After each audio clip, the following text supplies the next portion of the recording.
Hi everyone, Tracee Randall here, and I just want to share a little bit of information that I really believe could help some people like me who are brand new caregivers for someone they love and care about who's dealing with memory issues, Alzheimer's, dementia. Just a quick background, I've been a wellness coach for many years, over a decade and longer really, and I've actually been working with mindset coaching, teaching people how to think about their disease, how to think about their life, how to change their thinking, change their words, change their actions. About 90 days, well actually 4 months ago now, 120 days ago, I actually became the main caregiver for my mom, who's 78 years old. She's incredibly beautiful. If you were to look at my mom, she wouldn't really look sick to you, but she's probably in stage 6 or so of Alzheimer's, which means that she literally can't remember what happened 5 minutes before.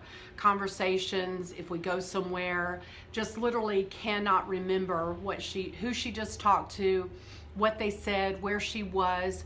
Just as an example, to give you an idea of where she's at right now, we would go to church and we'd get in the car, and about a mile up the road we would talk about church and she would say, "Oh, we just went to church." So that's where she's at. She came here very angry, very bitter. She was emotional, and it was kind of an unexpected role that my husband and I were asked to play. And so I'm here to just encourage you, because I want to tell you, we all know that, you know, and kudos to those of you who've been working and taking care of your family member for long periods of time. I'm reading and doing research, and I'm hearing about people that have been taking care of their loved one for 4 years, 5 years, even up to 20 years with this disease. And my hat is off to you. I don't come here trying to be the expert, but I do want to share some things about that have helped me and helped my mom, and hopefully it'll help you too. I just think all of us need encouragement, right? We're in this together. So the first thing that I want to tell you is that when Mom came to live with me, it was an emotional thing. We all know that. There was a lot of past history, you know, the mother-daughter relationship, the anger that she felt about not knowing where she was. She was from Louisiana, so we picked her up in Louisiana, brought her to Atlanta, and suddenly her whole world changed, and she didn't remember even coming here. So the first 72 hours were extremely difficult. And then my wellness coaching hat got on, my mindset coaching hat got put on, and I thought, if I'm going to do this thing, I have to do this and take the emotion out of it. And I knew that I wasn't going to abandon my mom. I knew she's not ready to go into an assisted living home, or, you know, she needs to be nurtured and loved. And she's a young looking 78. I'll show you some pictures of her later. And, you know, it was just her mind. And so I began to use my knowledge of mindset, you know, kind of living what I teach. And I took the emotion out of it. And one thing that really helped me in the get-go is I own a business, several businesses, and part of my business is going to events. And they're events that are very nurturing and warm. My mom can go to them with me. She's cool to do that. And I guess about a week after my mom came to live with me, I was actually speaking at an event, and we had no choice but for my mom to go. So we got her all prettied up, took her to the event, and it was eye-opening for me, you know. But a friend of mine came up to me, and I'll never forget it, and she took me by my shoulders, and she said, "Tracee, listen, you're in for the battle of your life, but this is what helped me," she says. "You are not responsible for your mom's happiness. No one is responsible for that.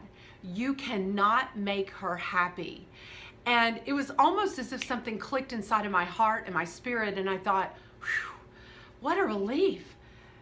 All I'm responsible for is to make sure that my mom is nurtured, loved, attended to, that I do the best by her that I can, but I'm not responsible for her happiness. And that was a huge deal, and I hope that helps you. Also, my instinct is self-preservation. Many people that are caregivers put themselves last. I'm going to encourage you to put yourself first. You have to.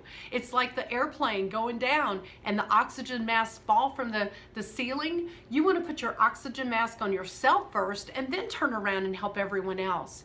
So if you're not healthy, if you're not taking time, valuable, important time for you, then there's no way that you're going to be able to survive the battle that's ahead. So I'm going to teach you in a series of videos how I plan on doing that, how I've done that, and the last 120 days overall have been amazing. Now I'm right at 6 minutes on the video, and I definitely need these videos to stay at 7 minutes tops. So I just want to encourage you that there is hope, and remember this, your loved one, if they're an adult, which they will be, obviously, with memory issues, remember that they're a child in an adult's body. What would you do if this were your child? Would you feed them anything they wanted to eat? Would you let them eat and sleep when they wanted to? People with memory issues need and deserve to be on a schedule. It's hugely important. I put my mom on a schedule, and it has worked 100% of the time. I'm going to teach you how to do that. So and remember this too, your reaction to what their action is always going to be remembered. So you don't want to panic, you want to be grounded, you want to be strong, and you want to take the emotion out. And I'm going to help teach you how to do that. This has been Tracee Randall. Talk to you soon.